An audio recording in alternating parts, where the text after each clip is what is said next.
Buen día, ¿cómo están? ¿Cómo andan? Buen viernes para todos, para todas. Buen viernes también para Roberto Navarro, que está ahí del otro lado del teléfono. Roberto, ¿cómo andás? Hola, ¿qué tal? ¿Cómo están? Buenos días para todos y todas. Buenos días. Todavía acá con la gripe. ¿Cómo te sentís? Me duele todo el cuerpo, qué sé yo, me tiró. ¿Es el chat o es el real? Che, no sabemos. No, creo que soy el real, no estoy muy seguro. Me preocupa un poco esto de que ayer me hayan reemplazado con una inteligencia artificial y Agustín López Núñez, porque puedo llegar a ser reemplazable y Florencia puede pensar que se ahorra mi sueldo, ¿no? Haces bien en preocuparte. No, Roberto, vos sos único, quédate tranquilo.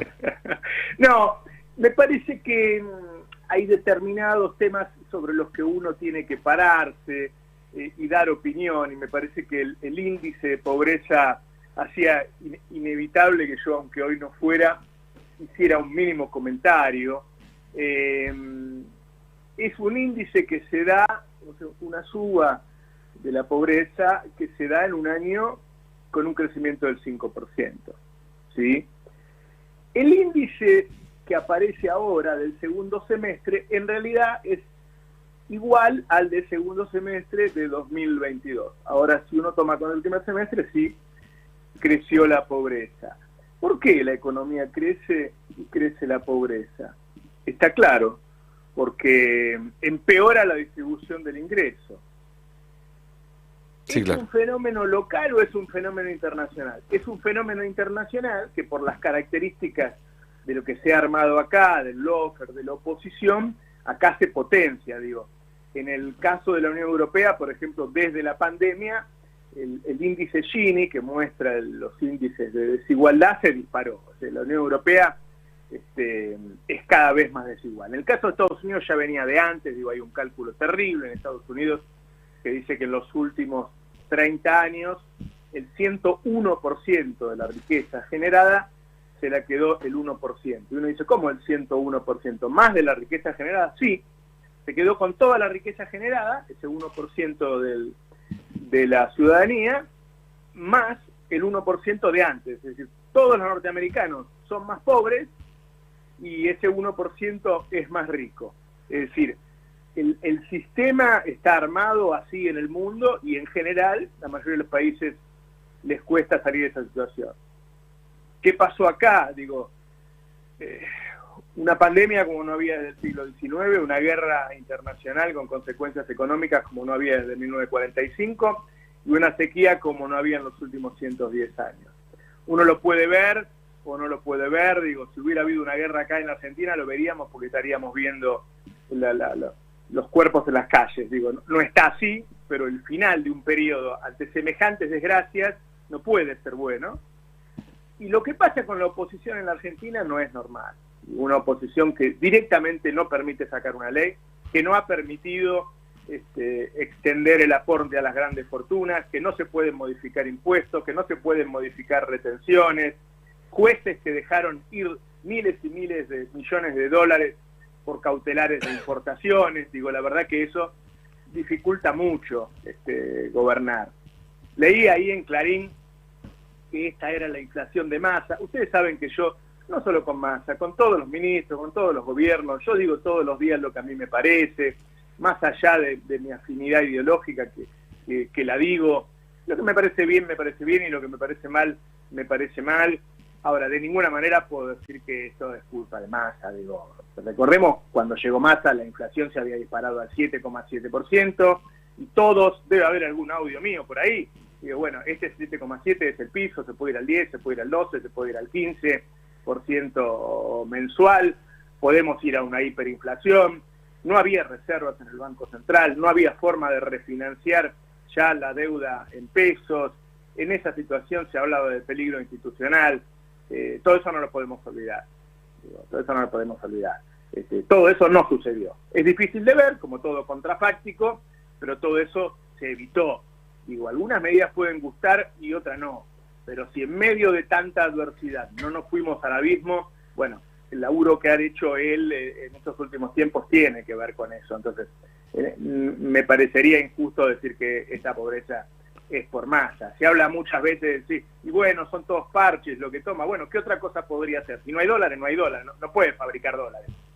Tiene que ir haciendo parches hasta que empiecen a llegar las exportaciones que van a llegar en el último trimestre de este año, y el año que viene va a ser un año de grandes exportaciones por todo lo que se ha hecho, porque se ha hecho en Vaca Muerta, por lo que se ha hecho en la economía del conocimiento, por lo que se ha hecho por la industria automotriz, por los hidrocarburos.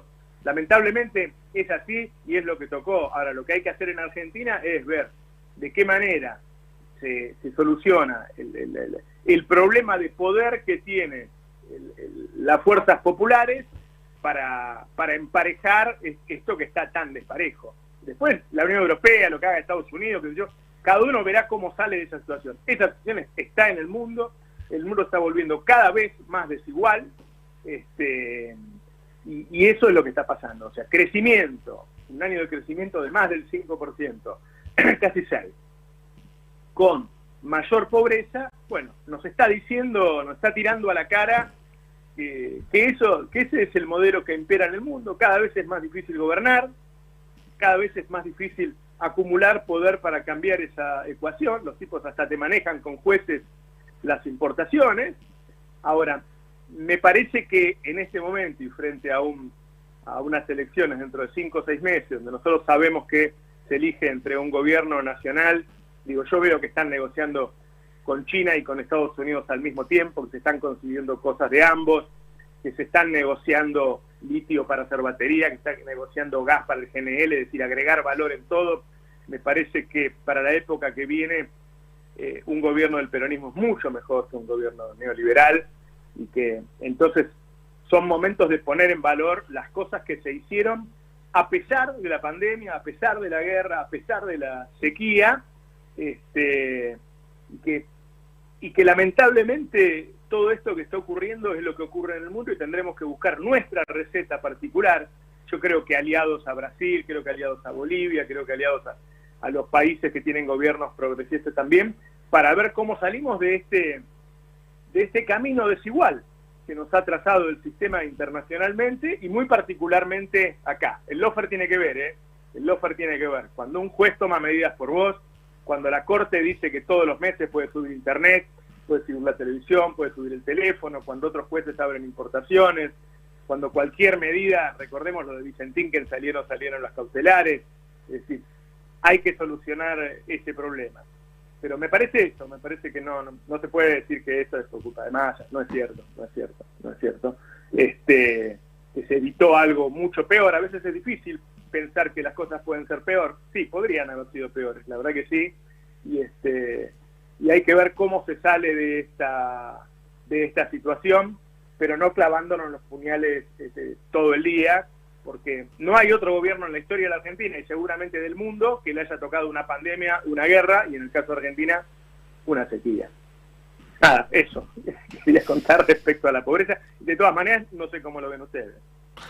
Sí, está claro, Roberto, que las circunstancias son un atenuante a la hora de establecer un diagnóstico frío de la situación.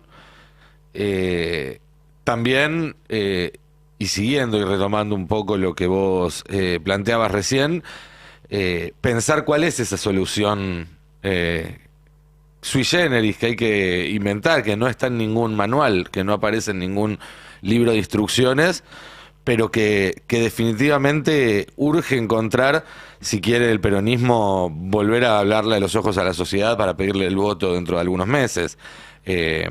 ¿No? Las explicaciones son muy útiles para tener el diagnóstico correcto, y el diagnóstico correcto es imprescindible para encontrar una solución adecuada. A esta altura del partido daría la sensación de que no es un argumento que permee en la sociedad a la hora de hacer una campaña electoral como la que va a haber este año. Sí.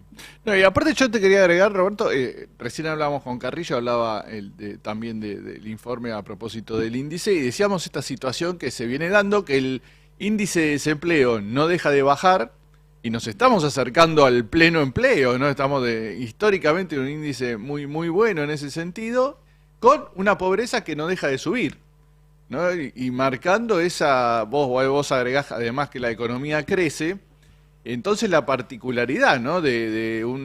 Se va creando, no se deja de crear empleo, pero ese empleo sigue siendo mal remunerado. ¿Cómo esa inercia que también se da en esta situación no se puede revertir, ¿no? O el gobierno no encuentra la vuelta de revertir ese... Sí. A mí me parece que el hecho de que haya crecimiento y generación de empleo, fundamentalmente crecimiento industrial, que en febrero volvió a crecer, tiene que ver con la diferencia de modelo con el modelo neoliberal, ¿sí? El tema de la inflación tiene que ver con que la pandemia generó un corte de circuito de los mercados internacionales, que faltaron insumos, y una cantidad de emisión desbordante, 12% del PBI. Después llegó la guerra, que te hizo gastar miles y miles de millones de dólares en energía, cuando el GNL se fue de $8 a 80, subió un 1000%, y ahora no tenés dólares. En el primer bimestre la caída de los ingresos por el agro fue del 70%, recibimos 70% menos de dólares. Como no tenés dólares para importar, como falta para importar, tenés restricción de oferta. Si vos tenés demanda y tenés restricción de oferta, eso te genera inflación. Y la inflación siempre va a favor del formador de precios y no del trabajador. Es así. Es decir, mientras vos no termines con todas estas cosas, digo, la pandemia pasó, la guerra existe, la sequía existe. Hasta que no termines eso, no podés pensar en un plan para salir de esa situación. Y después esa acumulación de poder, qué sé yo, lo que hablamos siempre, ¿no? Si no acumulás poder, mandan ellos. Es un mundo donde mandan las corporaciones. Es un mundo donde mandan las corporaciones. Eso es así. Ahora, la creación de empleo, la diferencia Cristina te deja el desempleo en el 6, Macri te lo lleva casi al 12, 11,5, y el gobierno actual lo baja al 6 de nuevo. Bueno, esa es la diferencia de modelo. La diferencia de modelo está ahí. Y la inflación es todo lo que pasó. Macri llegó al 56% de inflación sin que nadie lo ayude, ¿eh? No necesitó pandemia, guerra, sequía, nada. Él solito se lo arregló. Me parece que es eso. Me parece que es difícil, bueno, es difícil explicarle a la población en una elección. Y sí, qué sé yo, uno por ahí cuando el lector habitual no va a la urna y se pone, esta gente le tocó. O sea, ¿cómo hubiera sido Argentina si todo eso le hubiera tocado a Macri o a Larreta o a Bullrich?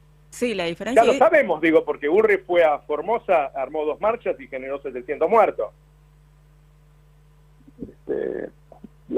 Me parece que es bastante claro, no hubiera restringido las importaciones porque es un liberal y no lo hace, qué sé yo. Me parece que está claro cómo hubiera sido todo este periodo con otro gobierno.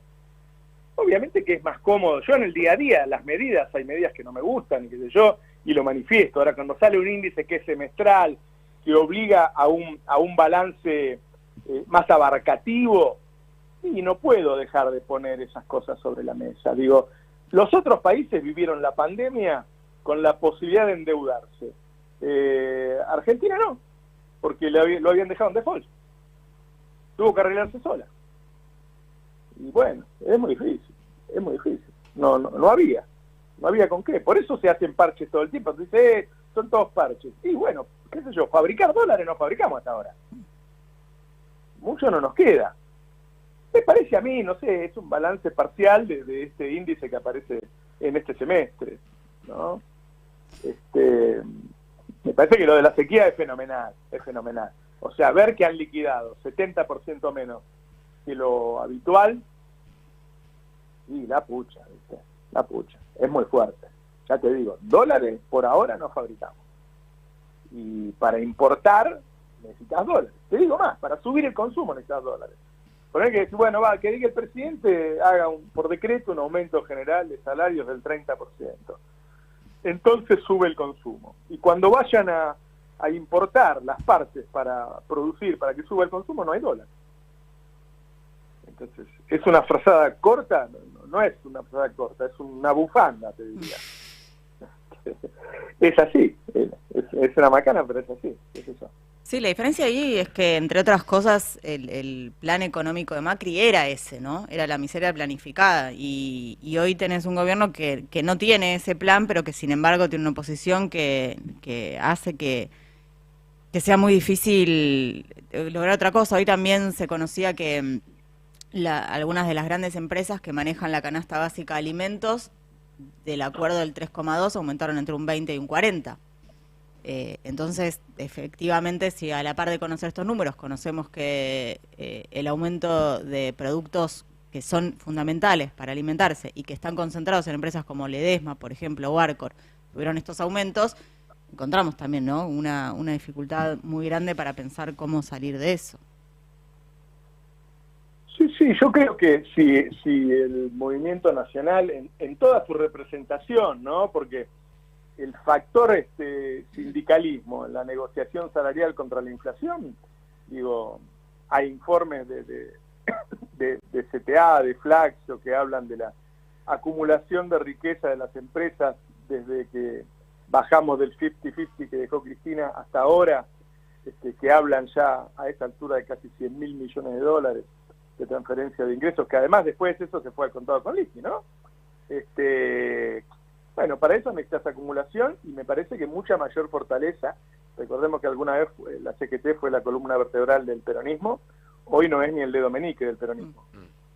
Porque simplemente porque no lo merece, porque no juega en esa liga, porque no está haciendo el esfuerzo que tiene que hacer para luchar, para defender el salario. Porque digo, la mayoría de las empresas, no todas, la mayoría de las empresas podrían pagar salarios mucho más altos. Y no lo hacen. Y no lo hacen porque los sindicatos no hacen la presión suficiente para lograrlo. Digo, me parece que hay todo un problema de representación, ¿no? Sí. A veces decimos, bueno, los trabajadores están mal representados en los medios, porque la mayoría de los medios representan al capital. Y en el tema del sindicalismo también está pasando, la mayoría, no todos, lo mismo, hay algunos sindicalistas muy destacados en Argentina, pero la mayoría hace rato que dejó de luchar. Entonces hay un problema de representación importante. Sí, pareciera por momentos que hay una cinchada de la cual se tira de un solo lado, porque no solamente las empresas podrían pagar mejores sueldos, sino que incluso en esta situación, con este reparto de recursos que hay ahora, que es absolutamente regresivo, con los costos bajísimos de salarios que hay hoy en día en la Argentina, ¿qué están pidiendo esas mismas empresas? Una devaluación, es decir, seguir bajando el peso de los salarios en su estructura de costos. Pareciera de alguna manera que del otro lado hay alguien insaciable, hay alguien que no está sujeto a un cálculo racional, sino que es un Pac-Man que va a tratar de comer para sí todo lo que pueda, todo lo que se le permita desde el Estado o desde la sociedad civil, que son las dos patas que deberían regular eso. Sí, el empresario individualmente siempre va a tratar de tener la mayor ganancia posible, eso sin duda. Es la comunidad organizada, ¿no?, la que tiene que frenar esa voracidad y llevarnos a otro puerto. Por eso hago hincapié, y no solo en la CGT, qué sé yo, cuando yo veo que ya empiezan a armar, viste, partidos para sacarle un poquito acá, un poquito allá al peronismo, que Schiaretti, que Randazzo, qué sé yo, en una elección que todavía no se perdió, porque la gente, por suerte, tiene el recuerdo de lo que fue el macrismo, y cuando vos ves las encuestas todavía es muy pareja. Y yo estoy convencido de que en los próximos años, si hay un gobierno peronista con todos los ingresos que no son casuales, que no cayeron del cielo, sino que fueron generados por el trabajo del peronismo, digo, lo de Vaca Muerta, lo del gas, lo del litio, qué sé yo. Si todo eso queda en manos de un gobierno nacional y popular, me parece que tenemos todas las posibilidades, lo hemos hablado mucho, ¿no? Ahora, siempre hay jugadores que son cómplices de las propuestas de ellos, y los hay, claramente los hay, que se van acomodando en este momento. Pero bueno, el partido no terminó. No. El lunes voy a contar algunas cosas que están pasando respecto a qué piensa Cristina de las próximas elecciones. ¿Nos podés hacer un spoiler? Sí, pero es tan lindo poner expectativa para el... Ah, 3 días, Roberto, es un montón. Nada pone expectativas tanto como contar un poquitito. Pero como estaría mal que por teléfono yo cuente lo que está pensando Cristina. Bueno, vamos todos o- a tu casa, Roberto. Sí. Decinos con qué es letra algo para empieza. hacerlo con todo el despliegue, ¿viste? Como nos gusta a nosotros. Claro, está qué sé bien. yo. Solo la primera letra, Roberto. Yo diría que no nos demos por vencidos y que tengamos expectativas y que vamos a tener más ganas de luchar de las que pensábamos. Y bueno, con eso vámonos el fin de semana. Nah, yo no quiero, Roberto, no quería llegar a este punto, pero si no nos contás algo le vamos a tener que pedir a la inteligencia artificial y a Agustín que nos den un anticipo en un rato. No me dejás otra opción. ¿Estás amenazando al jefe? No, yo No. solamente tengo que llevar el programa a buen puerto hasta las 12 del mediodía. Es Tengo verdad. que pensar como el conductor de esta nave en esta ocasión, en esta jornada, obviamente, haciéndote el aguante hasta que regreses. Mira, vamos a decir una cosa para poner los puntos sobre las sillas, ¿no? Opa. Viste que la inteligencia artificial no dice esta parte no me la sé. No, te miente, le encanta mentir. Exactamente. Y cuando le enganchás Agarra mintiendo, lo que sabe, mete En excusas. este caso de mí, y lo que no sabe lo completa como quiere. Por supuesto. Así que yo creo que es bastante berreta lo que puso. No Upa. sé si estará escuchando Flor. No, a mí me preocuparía que esté escuchando la inteligencia artificial, porque el día que se rebelen y todas las armas, Claro. se va a acordar de esta afrenta. Mira, he tenido enemigos más bravos. Más reales, claro. Creo que estuvo Les mando bueno, un abrazo a A ver, todos y a Roberto. todas. Yo creo que Nos estuvo vemos bueno, el lunes. ¿eh? Chao. Roberto. Yo creo que estuvo bueno, escuchás? igual lo que hice. Oh, la inteligencia artificial. Mirá, cortó, me parece. Sí, me parece que sí. Sí, Dijo, ¿qué hace este? Corto. Ya está, me parece. se va uno y llega el otro, claro. Qué difícil. Y no pueden convivir los dos, Roberto.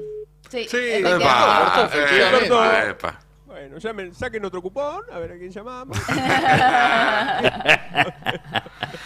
Bueno, yo no sé cómo voy a hacer ahora para aguantarme hasta el lunes para Justo. tener las novedades que nos prometió Roberto Navarro, Y sobre todo- el único y original. El único y original, sobre todo porque no es que dijo, después le voy a contar qué gusto de helado prefiere Cristina, ¿no? No, o sea, no. planteó sobre las elecciones, lo cual también es todo un tema. Ahora hay que ver qué es lo que piensa, digo, a modo de deseo, a modo de análisis, o si eso incluye también ya algún perfilamiento de nombres o de posibles perfiles que podrían integrar una Me dio a fórmula. entender que sí. Dijo que íbamos a tener más ganas. Sí. O más...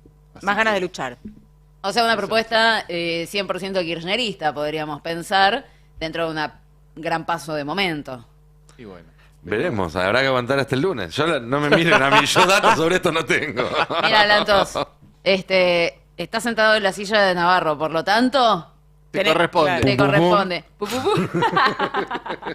Y ahora está el Congreso de PJ Bonaerense, ¿viste? Sí. Empieza en un rato.